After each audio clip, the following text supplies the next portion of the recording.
Nikdy som si myslel, že ticho môže kričať, až do tej noci. Pre Michala Varhu, 48-ročného archivára, žijúceho v tichom byte v bratislavskom Starom meste, bolo ticho jeho jediným spoločníkom. Bol to priestor vyplnený vôňou starého papiera a lepidla, ozvenou smiechu, ktorý sa pred 3 rokmi navždy stratil spolu s jeho dcérou Sofiou. Každý večer bol rovnaký. Dážď bubnujúci na staré okná, tlmené svetlo lampy a nekonečné rady kníh, ktoré predstavovali jediný poriadok v jeho zničenom vesmíre. Kedysi veril v Boha, v plán, v zmysel. Teraz veril len v atrament na pergamene, v hmatateľné dôkazy minulosti, ktorá sa už nemohla zmeniť. V ten večer však malo ticho prehovoriť jazykom, ktorému žiadna kniha nerozumela. Chystal sa prijať zjavenie, ktorému nemalo byť nikdy odovzdané, pravdu o pôvode ľudstva tak desivú a zároveň oslobodzujúcu, že navždy zmení pohľad na kríž, na hviezdy a na prázdnotu, ktorá ho zožierala. Každý deň bol kópiou toho predchádzajúceho, precízny rituál navrhnutý tak, aby udržal spomienky na uzde. Michalov život sa odohrával medzi zaprášenými policiami univerzitnej knižnice a tichom jeho bytu, ktorý bol skôr mauzoleom ako domovom. Fotografia usmievajúcej sa Sofie na jeho pracovnom stole bola tichou výčitkou, pripomenutkou sveta plného farieb, ktorý pre neho prestal existovať.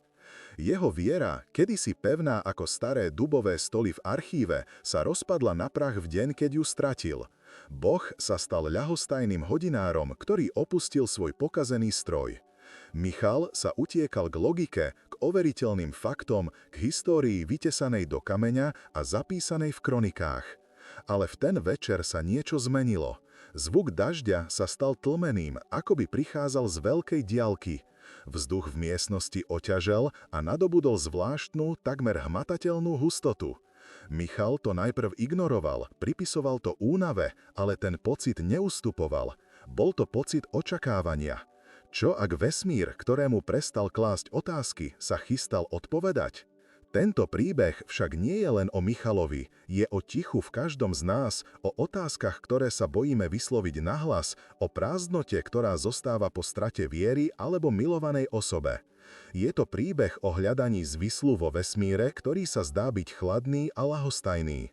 Ak táto cesta za pravdou rezonuje aj vo vás, ak cítite, že naša existencia je viac než to, čo nám bolo povedané, podporte našu misiu, prihláste sa na odber kanála, aby ste nezmeškali pokračovanie tohto odhalenia. Dajte tomuto videu like, ak vo vás vyvolalo zvedamosť a podielte sa o svoje myšlienky v komentároch pod videom. Veríte, že existujú pravdy, ktoré sú pred nami zámerne skryté? Váš hlas je súčasťou tohto pátrania, súčasťou komunity, ktorá sa odvážuje pozrieť za oponu.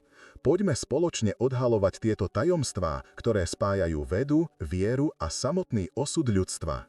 Ticho už nebolo len absenciou zvuku, stalo sa hmatateľnou prítomnosťou, silou, ktorá ohýbala realitu v Michalovom byte. Svetlo zo starej lampy nestlmilo, naopak, akoby zhustlo, zamrzlo v priestore a čiastočky prachu v ňom viseli nehybne ako hviezdy v jantári. Zvuky mesta, tlkot srdca Bratislavy úplne zmizli. Zavládlo absolútne, neprirodzené ticho, aké Michal nikdy nezažil.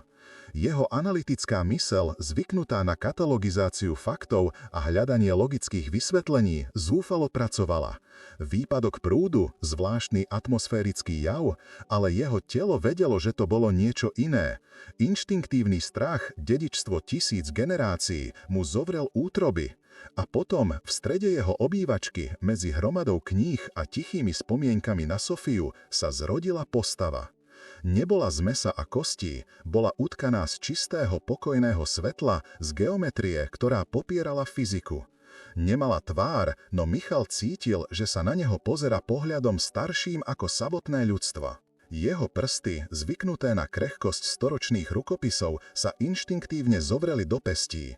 Michal Varga nebol hrdina, bol mužom, ktorý našiel útočisko v tichu archívov, v logike dejín, kde každá udalosť mala svoju príčinu a následok.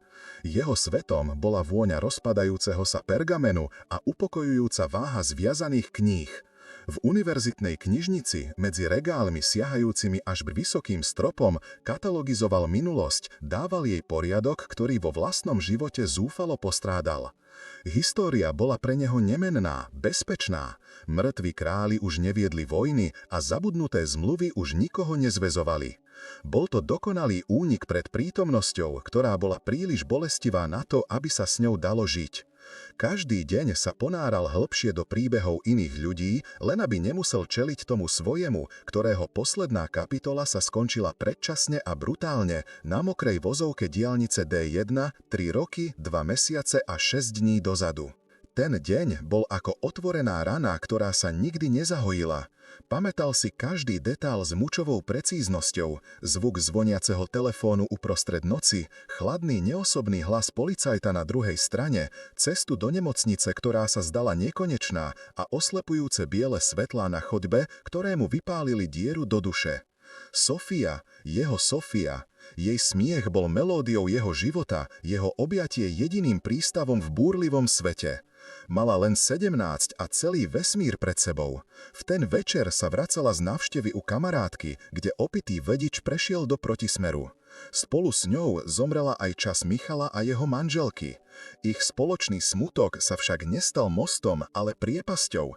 Navzájom si pripomínali, čo stratili, a ticho ich bytu sa naplnilo nevyslovenými obvineniami a bolesťou, až kým sa jedného dňa Eva nezbalila a neodišla, zanechajúc Michala samého s duchami minulosti. Pred tou nocou bol Michal veriacím človekom. Nie fanaticky, ale s tichou, pevnou istotou, že vesmír má svoj poriadok a zmysel. Chodieval do kostola, modlil sa a učil Sofiu, že láska je najväčším darom. V nemocnici, zatiaľ čo lekári bojovali o jej život, kľačal na studenej dlažbe a prosil Boha. Sľuboval, vyjednával, plakal, ponúkal svoj život výmenou za jej. Odpoveďou mu však bolo len hrobové ticho. Keď jej srdce prestalo biť, spolu s ním zomrela aj jeho viera. Boh, v ktorého veril, sa zmenil na krutého, ľahostajného tyrana, alebo, čo bolo ešte horšie, na prázdnu ilúziu, ktorou sa ľudia utešujú pred chladnou a nezmyselnou realitou. Jeho cynizmus sa stal brmením, ktoré ho chránilo pred ďalšou bolesťou. Ak neexistuje žiadny plán, potom smrť jeho dcéry nebola zrada, ale len náhodná, tragická anomália v chaotickom vesmíre bez zmyslu. Jeho život sa zúžil na prísny, monotónny rituál. Vstával vždy o 6:00, bez ohľadu na to, či spal alebo nie. Vypil čiernu kávu, zjedol suchý chlieb a odišiel do knižnice ešte predtým, ako sa mesto úplne prebudilo. Práca mu poskytovala 8 hodín zabudnutia. Po návrate domov ho vždy privítalo to isté ticho, tá istá ťažoba v ovzduší.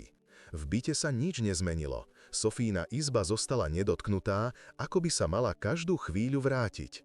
Na nočnom stolíku ležala otvorená kniha, na stoličke prehodený sveter. Tieto predmety sa stali relikviami, tichými svedkami života, ktorý bol násilne prerušený.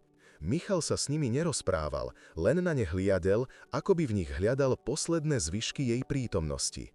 Večery trávil čítaním nie pre radosť, ale aby unavil mysel a odohnal spomienky, ktoré na neho číhali v tme, pripravené zaútočiť v momente nepozornosti. Bratislava, mesto s hlbokou a často melancholickou dušou, sa stala dokonalou kulisou jeho vnútorného exilu. Prechádzal sa jej dláždenými uličkami starého mesta, míňal turistov a veselé skupinky mladých ľudí, no cítil sa neviditeľný, ako duch blúdiaci vlastným životom. Dážď, ktorý tak často zmýval starobilé fasády, sa zdal byť odrazom jeho nekonečného smutku. Hľadal na Dunaj, ktorého mohutný prúd odnášal čas, no jeho bolesť zostávala nehybná, zakotvená v jednom momente. História mesta, plná vojen, obliehaní a strát, mu paradoxne poskytovala útechu. Jeho osobná tragédia sa v kontexte storočí zdála menšia, zanedbateľná. Bol len ďalšou bezvýznamnou postavou v dlhom príbehu ľudského utrpenia. Táto myšlienka bola desivá a zároveň oslobodzujúca. Ak na jeho bolesti nezáleží, potom ani on sám už na ničom nezáleží. Pod povrchom smutku a cynizmusu však hlodal červ viny. V nespočetných bezsenných nociach si prehrával posledné hodiny jej života. Čo ak by trval na tom, aby zostala doma? Čo ak by jej zavonal o 5 minút skôr alebo neskôr? Tieto otázky boli jedom, ktorý pomaly otravoval jeho myseľ. Cítil sa ako zlyhaný ochranca, otec, ktorý nedokázal ochrániť to najcennejšie, čo mal. Táto vina ho izolovala od sveta. Ako by sa mohol opäť smiať alebo cítiť radosť, keď jeho dcéra už nemohla?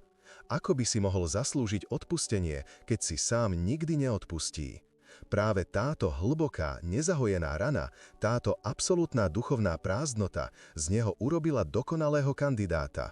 Bol mužom na dne, ktorý stratil všetku nádej. A práve v najhlbšej tme, keď už nečakal nič iné ako večnú prázdnotu, sa malo zjaviť svetlo. Svetlo, ktoré neprišlo, aby ho spasilo, ale aby mu odhalilo desivú pravdu o vojne, v ktorej bola jeho dcéra len jednou z nespočetných obetí. Svetlo zo starej lampy sa nezmenilo, skôr zhustlo, ako by sa vzduch v miestnosti premenil na priezračný med. Prachové častice, ktoré predtým lenilo tancovali v jeho kuželi, zrazu zamrzli, viseli nehybne v priestore ako hviezdy v jantári. Michal zdvihol hlavu od knihy, srdce mu zovrelo. Ticho už nebolo len absenciou zvuku, bolo to niečo aktívne, tlak na ušné bubienky, sila, ktorá pohlcovala všetky vibrácie.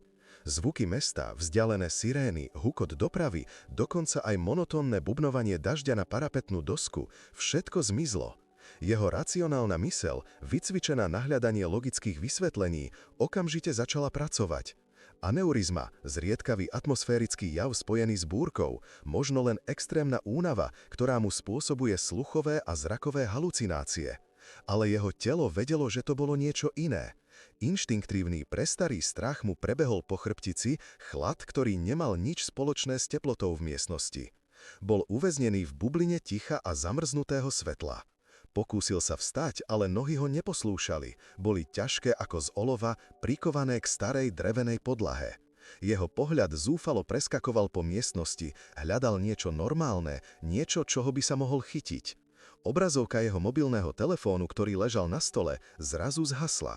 Digitálne hodiny na mikrovlnnej rúre v kuchyni zamrzli na čase 22:17. Jej zelené čiflice svietili do tmy ako epitaf času. Všetká technológia v jeho byte umrela naraz, bez varovania. To už nebola halucinácia, toto bolo narušenie reality, porušenie fyzikálnych zákonov, ktoré považoval za nemenné.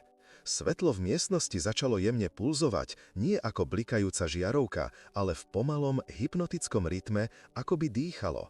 V jeho strede sa začali vytvárať zložité, nepochopiteľné geometrické vzory, ktoré sa prelínali a menili s každým pulzom.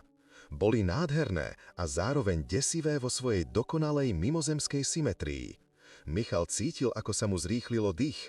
Jeho posledné útočisko, jeho tichý byt sa menil na javisko pre niečo nepredstaviteľné.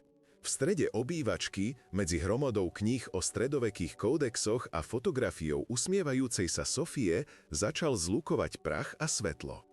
Nebolo to náhle zjavenie, skôr pomalý, organický proces, ako by sa niečo rodilo priamo z atmosféry miestnosti. Zhmotňovala sa postava, nie ako prízrak, ale ako myšlienka nadobúdajúca forma. Bola vysoká a štíhla, utkaná z tekutého striebra a pokoja. Nemala tvár, žiadne oči, ústa ani končatiny v ľudskom zmysle, no napriek tomu Michal cítil jej pohľad. Bol to pohľad, ktorý neprenikal cez jeho oči, ale priamo do jeho vedomia. Pohľad starší ako hory za oknom, starší ako samotné ľudstvo. V tej chvíli sa všetok jeho cynizmus, všetka jeho naučená ľahostajnosť rozplynula a zostal len čistý, prvotný strach. Bol to strach malého, krehkého tvora, ktorý sa ocitol tvárou v tvár niečomu nekonečne väčšiemu a mocnejšiemu. Jeho srdce búšilo tak silno, že mal pocit, ako by mu chcelo preraziť hrudný kôš. A potom to prišlo. Nie zvuk, nie slovo, ale pocit. Vlna absolútneho pokoja, ktorá zmila jeho paniku ako prílivová vlna pieskový hrad. Bol to pocit taký hlboký a prenikavý, že ho takmer zrazil na kolená. Strach nezmizol úplne, ale bol odsunutý do úzadia, obalený do tejto nepochopiteľnej, láskavej energií. Bytosť s ním komunikovala bez slov, odovzdávala mu svoju podstatu priamo do mysle. Cítil jej nekonečnú starobilosť, hlbokú, nezmerateľnú inteligenciu a úplnú absenciu akejkoľvek hrozby či zlého úmyslu. Tento rozpor bol pre jeho mysel takmer neznesiteľný. Ako mohlo niečo tak cudzie a mocné vyžarovať taký pokoj? Jeho inštinkty kričali, aby utiekol, ale jeho duša, unavená a zlomená rokmi smutku, bola priťahovaná k tomuto svetlu ako k dávno zabudnutému domovu. Stál tam, neschopný pohybu, a nechal túto tichú komunikáciu pretekať cez neho, zatiaľ čo jeho svet sa navždy menil. Ten pocit, ten neopísateľný pocit pokoja a prijatia, poznal ho. Bol to len slabý odtieň ozvena pocitu, ktorý zažil, keď prvýkrát držal v náručí svoju novonarodenú dcéru Sofiu. Vtedy, v tej nemocničnej izbe, cítil bezpodmienečnú lásku, ktorá presahovala jeho samého, spojenie s niečím väčším. A teraz, tvárou v tvár tejto svetelnej bytosti, sa tá spomienka vrátila s nečakanou silou. V mihotavom svetle tej postavy, na zlomok sekundy, ktorý trval večnosť, zazrel jej úsmev. Nebol to obraz, bola to esencia jej radosti, jej smiechu, ktorý kedysi naplňal tento byt. Bolesť zo straty ho zasiahla ako fyzický úder, čerstvá a ostrá, ako by sa to stalo včera. Slzy mu začali stekať po tvári, prvé slzy po mnohých mesiacoch prázdnoty. Tá bytosť mu neukázala jeho dcéru, len mu zrkadlila jeho vlastnú dušu, jeho najhlbšiu lásku a najväčšiu bolesť. Stála tam, tichý svedok jeho zlomeného srdca, a Michal pochopil, že toto stretnutie nie je náhodné. Jeho myseľ, zvyknutá na lineárny poriadok historických textov, sa zrútila. Čas a priestor stratili svoj význam. Stál na prahu reality, ktorá sa práve rozpadala, a v tichu, ktoré už nebolo prázdne, čakal. Nevedel na čo. Na vysvetlenie? Na rozsudok? Potom sa jeho mysle dotkla jasná, zreteľná myšlienka, formulovaná nie v slovách, ale v čistej podstate významu.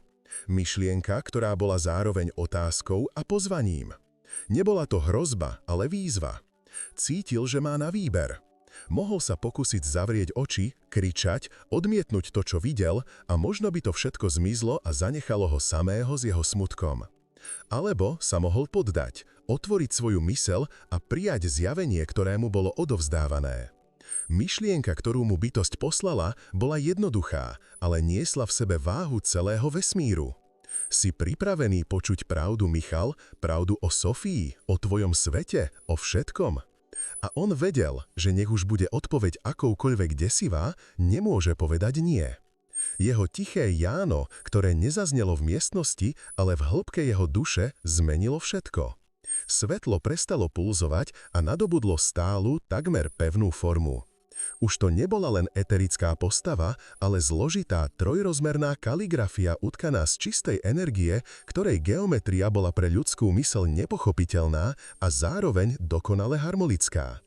Michal sa na ňu díval už nie so strachom zvieraťa čeliaceho predátorovi, ale s existenciálnou hrôzou učenca, ktorý objavil rukopis napísaný v jazyku anielov alebo démonov.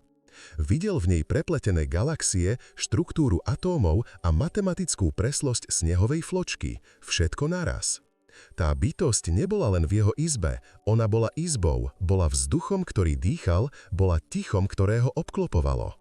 Jeho malý zaprašený byt sa stal priesečníkom medzi jeho zničeným svetom a vesmírom, ktorého existenciu si nikdy nedokázal ani len predstaviť. Jeho srdce stále búšilo, ale už nie panikou, ale hlbokou, posvetnou bážňou. V nasledujúcom okamihu, ktorý sa natiahol na večnosť, bytosť odhalila svoju zraniteľnosť. Nebola to fyzická slabosť, ale vlna čistej, nefiltrovanej emócie, ktorá zasiahla Michala s takou silou, že sa mu podlomili kolená. Bol to smutok. Smutok taký starý a hlboký, že sa v ňom strácal jeho vlastný žiaľ za Sofiou, ako kvapka v oceáne. Cítil bolesť stvoriteľa, ktorý sleduje, ako sa jeho najkrajšie dielo obrácia proti samému sebe. Cítil zúfalstvo záhradníka, ktorý vidí svoju záhradu zarástať trním nenávisti a násilia. Cítil bremeno vekov, nekonečného cyklu nádeje a sklamania. Táto emócia nebola ľudská, bola kozmická, obrovská, no zároveň intímna a srdcervúca. V tej chvíli Michal pochopil, že táto bytosť, nech už bola čímkoľvek, nie je chladným pozorovateľom. Cítila. A jej bolesť bola 1000-krát väčšia ako tá jeho, pretože netrpela za jednu stratenú dcéru, ale za miliardy stratených detí. Táto empatická invázia bola takmer neznesiteľná. Michalov prvý inštinkt bol uzavrieť sa, postaviť mentálne hradby, ktoré si budoval 3 roky, aby sa ochránil pred vlastnými pocitmi. Inštinkt prežitia kričal, aby sa odpojil od tohto zdroja nekonečnej bolesti. Bol to morálny zlom, tichá vojna v jeho vnútri. Mohol sa stiahnuť do svojej bezpečnej ulity cynizmu a nechať túto bytosť a jej smútok zmiznúť. Ale v tej cudzej, nepochopiteľnej bolesti spoznal ozvenu tej svojej. Videl v nej odraz vlastnej bezmocnosti v tú noc v nemocnici. Videl v nej ozvenu každej modlitby, ktorú vyslovil a ktorá zostala bez odpovede. A vtedy si uvedomil, že utiecť pred touto bolesťou by znamenalo definitívne zradiť pamiatku svojej céry. Znamenalo by to priznať, že láska a smútok sú len chemické reakcie v mozgu bez akéhokoľvek vyššieho zmyslu. Stál pred voľbou, buď zostať navždy zlomeným mužom v tichom byte, alebo čeliť bolesti vesmíru a možno v nej nájsť odpoveď. Neurobil krok, neprehovoril. Urobil niečo oveľa ťažšie a odvážnejšie. Vo svojej mysli, v tom jedinom priestore, ktorý mu ešte patril, sa rozhodol. Prestal bojovať. Zbúral všetky svoje obranné mechanizmy, odhodil brnenie cynizmu a otvoril svoju myseľ a srdce do Korán. Bolo to ako skočiť do priepasti bez toho, aby vedel, či na dne čaká záchranná sieť alebo ostré skaly. Ponúkol bytosti svoje vlastné zlomené ja, svoj smútok, svoju vinu, svoju prázdnotu. Nebolo to gesto sily, ale absolútnej kapitulácie. Povedal jej bez slov: som tu, počúvam, ukáž mi. Bola to najčistejšia forma viery, akú kedy zažil, zrodená nie s nádejou na odmenu v nebi, ale z čistej, zúfalej potrebe porozumieť. V tej chvíli prestal byť len Michal Varga, archivár zo Starého mesta. Stal sa svedkom, stal sa nádobou, pripravenou prijať pravdu, nech už je akokoľvek ťažká. Odozva bola okamžitá. Hneď ako Michal urobil svoje tiché rozhodnutie, drvivá vlna smútku ustúpila. Nahradil ju pocit hlbokej, slávnostnej dôstojnosti a akejsi kozmickej vďačnosti. Svetelná bytosť akoby jemne prikývala, hoci nemala hlavu. Napätie v miestnosti povolilo a atmosféra sa zmenila z desivaj na posvetnú. Michal mal pocit, ako by stál v najstaršej katedrále vesmíru v prítomnosti niečoho absolútne svätého. Svetlo, z ktorého bola bytosť utkaná, zmeklo, jeho farby sa prehlbili a Michal v ňom teraz nevidel len zložitú geometriu, ale aj príbehy. Cítil, že jeho rozhodnutie bolo prijaté a overené. Nebol vybraný náhodou, jeho bolesť, jeho strata viery a jeho hlboká láska k dcére ho urobili ideálnym prijímateľom. Práve preto, že stratil všetko, bol schopný prijať pravdu, ktorá by iného človeka zničila. Ticho v miestnosti sa zmenilo na ticho očakávania, pred začiatkom veľkého rozprávania. A potom sa to začalo. Už to neboli len emócie. Bytosť začala odvíjať príbeh nie slovami, ale priamym prenosom zážitkov do Michalovho vedomia. Nebol to film premietaný na plátno jeho mysle, on sa stal jeho súčasťou. V jednom okamihu stál na povrchu mladej divokej zeme. Cítil na koži vlhký vzduch, plný neznámych vôň, počul rev tvorov, ktorých kosti teraz ležali hlboko pod ním a videl oblohu s 2 mesiacmi. Nebol to obraz, bola to spomienka. Cudzá, nekonečne stará spomienka, ktorá sa stala jeho vlastnou. Nad hlavou mu nečujne preplávali lode, ktoré neboli z kovu, ale z krystalizovaného svetla a on vedel s absolútnou istotou, že to boli lode záhradníkov. Prišli sem, keď bol život na tejto planéte ešte len prísľub v teplej polievke oceánov. Michal stál ohromený a tichý na úsvite času a vedel, že toto je len prvá veta v príbehu, ktorý navždy zmení význam slova človek. Vízia prastarej zeme zmizla tak náhle, ako sa objavila, zanechajúc za sebou len ozvenu v Michalovej mysli. Znovu stal vo svojej obývačke, no všetko bolo iné. Vôňa starých kníh bola rovnaká, tlmené svetlo lampy sa nezmenilo, ale samotná struktúra reality sa zdala byť krehká ako tenký ľad nad nekonečnou hĺbkou. Triasol sa nie od zimy, ale od existenciálneho preťažovania. Jeho myseľ, zvyknutá na usporiadané fakty a dátumy, sa zúfalo snažila spracovať to, čo práve zažila. 2 mesiace na oblohe, lode z krystalického svetla, záhradníci. Jeho osobný smútok, ktorý bol ešte pred chvíľou stredobodom jeho vesmíru, sa teraz zdal byť nekonečne malý a zároveň paradoxne kľúčový. Priehrada, ktorú si roky budoval okolo svojho srdca, začala praskať pod tlakom tohto rozporu. Cítil, ako sa pozornosť bytosti presunula od hviezd k nemu, k tej malej fotografii, k epicentru jeho zlomeného sveta. A vtedy sa to zlomilo. Vlna žialu, ktorú tak dlho potláčal, ho zasiahla s plnou ničivou silou. Nebola to len clivota, bol to surový, spalujúci oheň viny, hnevu a bezmocnosti. Zosunul sa do starého kresla, telo sa mu nekontrolovateľne triaslo v tichých, krčovitých vzlichoch. Všetky tie noce, keď si v hlave prehrával posledné hodiny jej života, všetky tie keby, ktoré ho mučili v tme, sa teraz vyliali von. Už to nedokázal udržať. Vo svojej mysli kričal, nie slovami, ale čistou, nefiltrovanou agóniou. Jeho krik nebol namierený na Boha, ktorého zavrhol, ale priamo na tú svetelnú bytosť, ktorá narušila jeho tichý hrob. Prečo? Prečo ona? Ak ste takí mocní, ak ste toto všetko stvorili, prečo ste ju nechali zomrieť? Aký to má zmysel? Jeho bolesť zaplnila každý kút miestnosti, stala sa jedinou realitou. Odpoveď bytosti nebola slovná útecha ani filozofické vysvetlenie, namiesto toho ho zaplavila pocitom.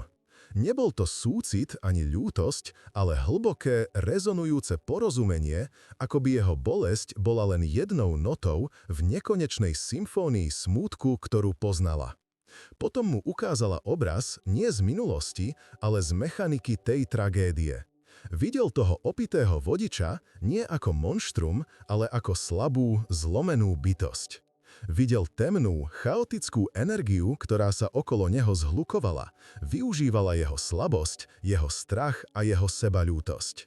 Nebol to priamy príkaz, skôr jemné postrčenie, šepot v tme, ktorý posilnil jeho najhoršie impulzy.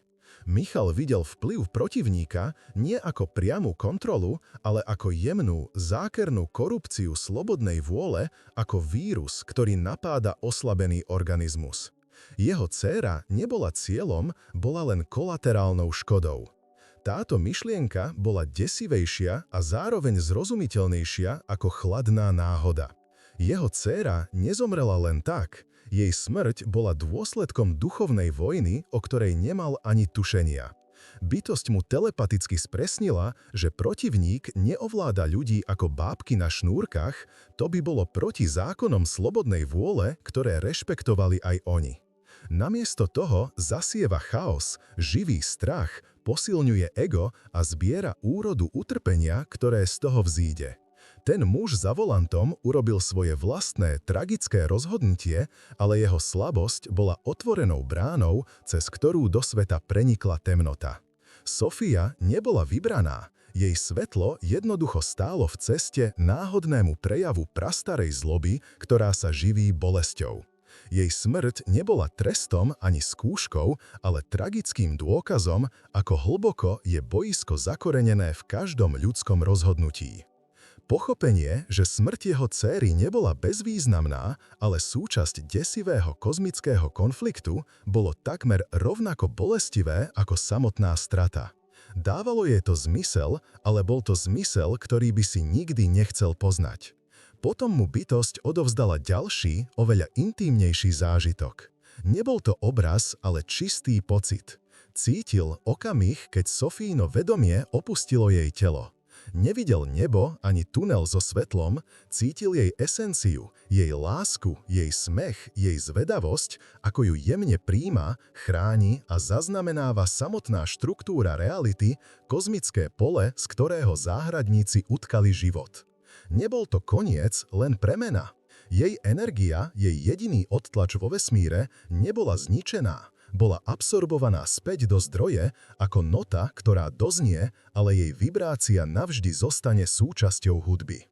Po prvýkrát za 3 roky prenikol do Michalového srdca ľuč svetla, ktorý nebol len odrazom spomienok.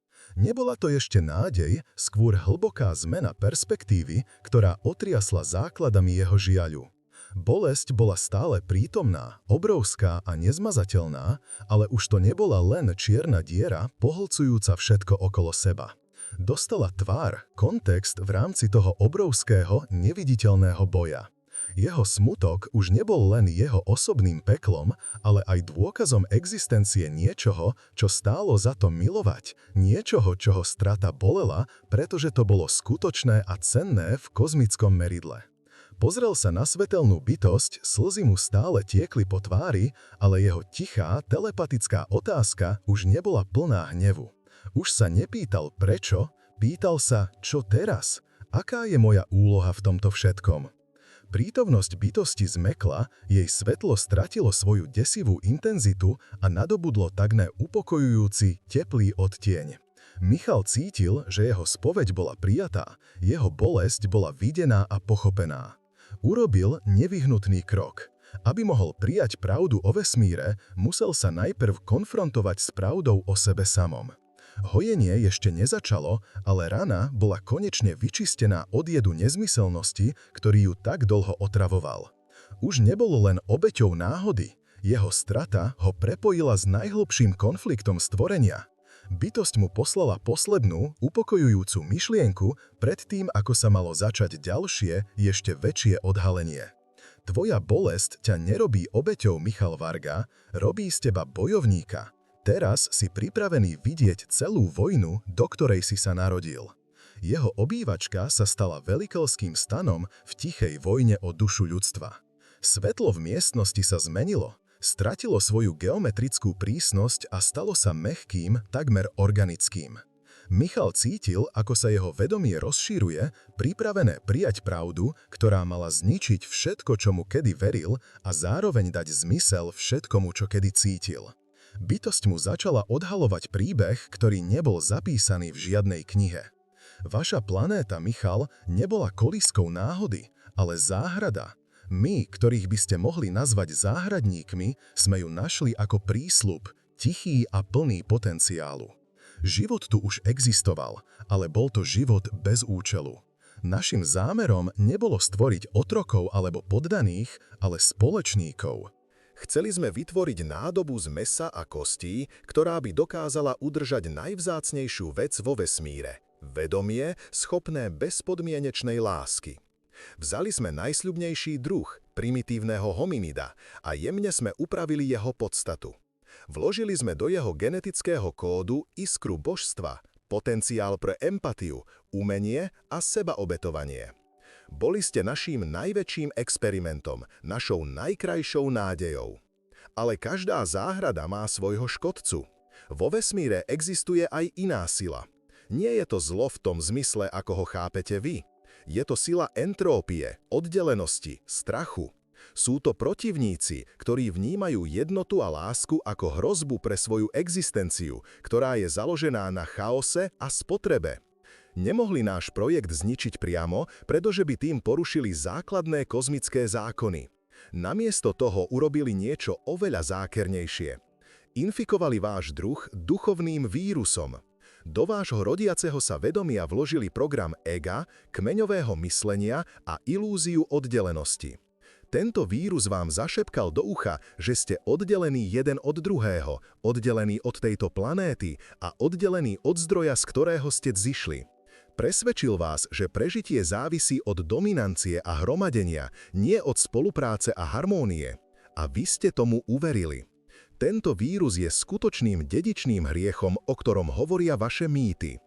Celé vaše dejiny, Michal, sú len záznamom horúčky spôsobenej touto infekciou. Každá vojna, ktorú ste viedli, každý akt krutosti, každá nespravodlivosť, to všetko sú len symptómy. Protivník sa živí vašou bolesťou, vašim strachom, vašou nenávisťou. Vždy, keď sa objavil záblesk svetla, vodca, filozof alebo umelec, ktorý sa snažil pripomenúť vám vašu pravú podstatu, vírus ho okamžite napadol. Prekrútil ich učenie, zmenil posolstvá lásky na dogmy kontroly a rozdelil vás na kmene, ktoré sa navzájom zabíjali v mene toho istého zabudnutého Boha. Vaše náboženstvá, ktoré mali byť cestami k jednote, sa často stali najúčinnejšími nástrojmi protivníka na šírenie rozdelenia. Bojovali ste o to, kto správne miluje Boha, a pritom ste zabudli milovať jeden druhého, čo bol jediný skutočný príkaz. Ste druh s amnéziou, ktorý zabudol na svoj pôvod a účel. Keď sa zdalo, že je všetko stratené a projekt smeruje k nevyhnutnému sebazničeniu, rozhodli sme sa pre posledný zúfalý pokus. Poslali sme na Zem najpriamejšiu intervenciu, akú sme si mohli dovoliť. Manifestáciu čistého vedomia Avatara, ktorého poslaním bolo nainštalovať do ľudského kolektívneho vedomia antivírus. Vy ste ho poznali pod menom Ježiš. Nebol to syn Boha v tom zmysle, ako to učí vaša cirkev. Bol to priamy prenos zdroja, živý kód bezpodmienečnej lásky a odpustenia, navrhnutý tak, aby prepísal program protivníka. Jeho učenie nebolo o rituáloch a poslušnosti, ale o frekvencii. Učil vás, ako zvýšiť svoju vlastnú vibráciu na úroveň lásky, ktorá je pre vírus smrteľná. Jeho zázraky neboli porušením fyzikálnych zákonov, ale demonstráciou toho, čoho je vedomie schopné, keď nie je infikované strachom a obmedzeniami. Ale vírus je zákerný. Dokáže napodobniť svojho hostiteľa a premeniť liek na jed.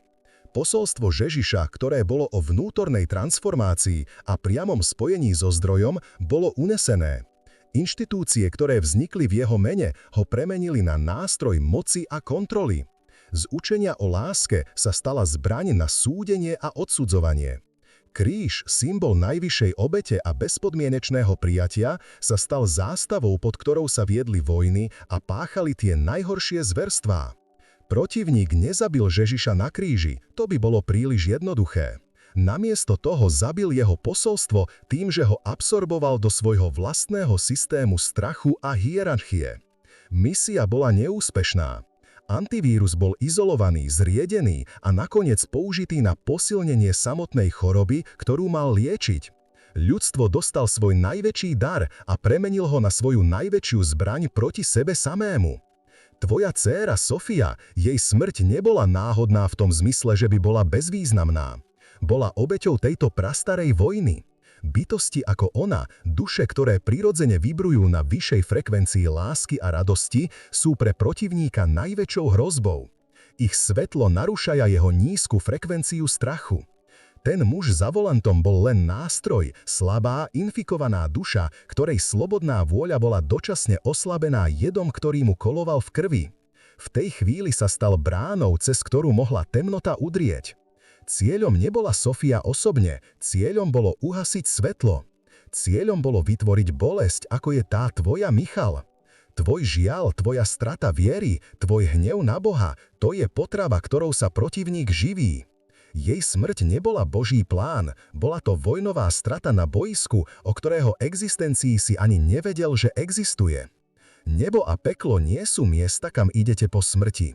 Sú to frekvencie vedomia, v ktorých existujete práve teraz a do ktorých sa vaša esencia vráti. Peklo je uviaznuť v nízkej frekvencii vírusu, v cykle strachu, viny, hnevu a oddelenosti. Je to stav, v ktorom duša zabudne na svoju iskru a verí, že je navždy sama. Nebo nie je miesto odmeny, je to návrat domov. Je to reintegrácia vašeho individuálneho vedomia do vyššej frekvencie zdroja, do kozmického oceánu lásky, z ktorého ste vzišli. Esencia tvojej dcéry, jej čistá energia nebola zničená.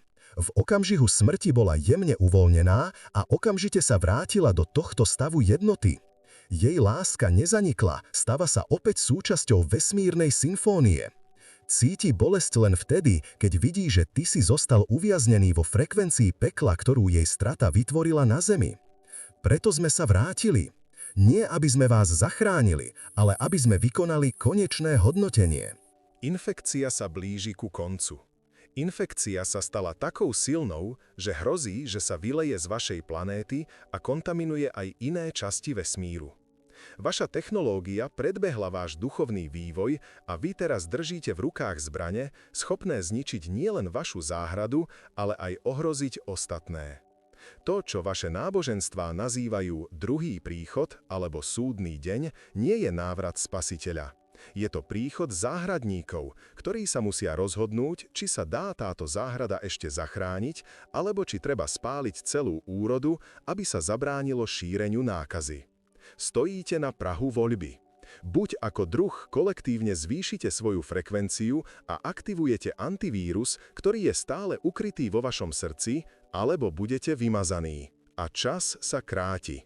Všetky tie informácie, tá kozmická dráma, dopadli na Michala s váhou celej galaxie. Jeho mysel, zvyknutá na prehľadné kategórie a chronologický poriadok, sa zrútila a znovu poskladala do úplne novej podoby. Pozrel na svoje ruky, na žilky pod tenkou kožou a po prvýkrát ich nevidel len ako ruky archivára, ale ako výsledok tisícročného inžinierstva.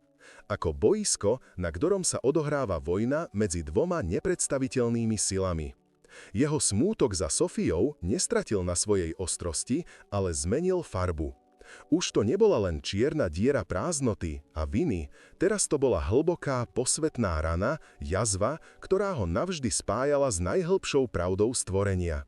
Bolesť, ktorú cítil, nebola trestom ani náhodou, bola to ozvena bolesti celého vesmíru, ktorý sa snažil vyliečiť zo svojej infekcie. Zrazu pochopil, láska, ktorú cítil k svojej dcére, nebola len chemická reakcia v mozgu. Bola to najčistejšia forma antivírusu, zbraň, ktorej silu si nikdy neuvedomil. Bytosť mu odovzdala poslednú myšlienku, ktorá nebola príkazom, ale skôr odhalením jeho vlastného osudu, ktorý bol do neho vpísaný od samého začiatku.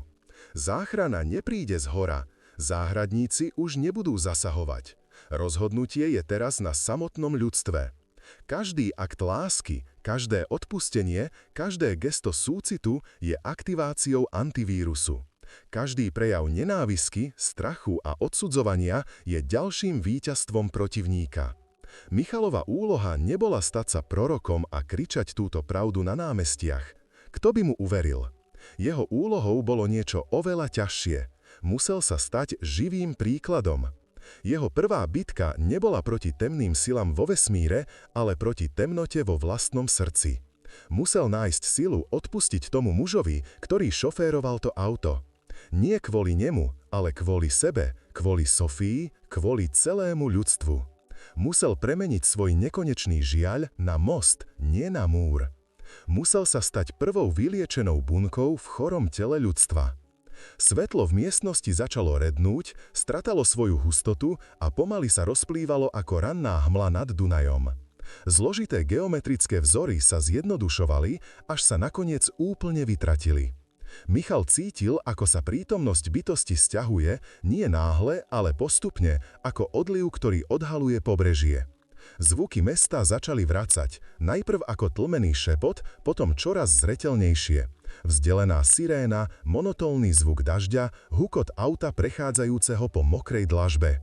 Digitálne hodiny na mikrovlnnej rúre zablikali a preskočili na aktuálny čas, ako by sa nič nestalo, ako by tá večnosť trvala len zlomok sekundy.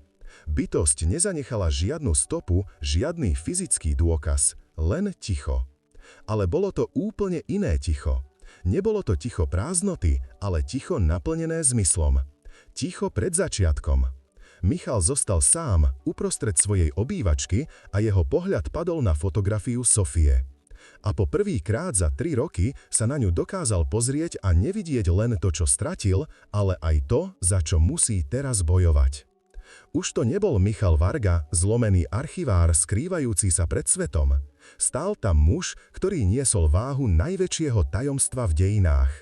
Jeho osobná tragédia sa stala kľúčom k pochopeniu osudu celého ľudstva. Jeho cesta sa neskončila, práve sa začala. Hojenie jeho rany nebolo cieľom, ale nástrojom v oveľa väčšej vojne. Každý z nás čelí svojim vlastným stratám, svojim vlastným krízam viery, svojim tichým nocam plným zúfalstva. Ale čo ak tieto momenty nie sú len náhodné tragédie? Čo ak sú to križovatky, na ktorých sa rozhoduje o osudu sveta? Čo ak každá naša voľba medzi láskou a strachom, medzi odpustením a hnevom je hlasovaním o budúcnosti nášho druhu? Vojna o dušu ľudstva sa neodohráva na nebesiach medzi anjeli a démonmi, ale v tichých rozhodnutiach každého jedného srdca. A Michal Varga v tú daždivú bratislavskú noc konečne pochopil, na ktorej stojí. A vy?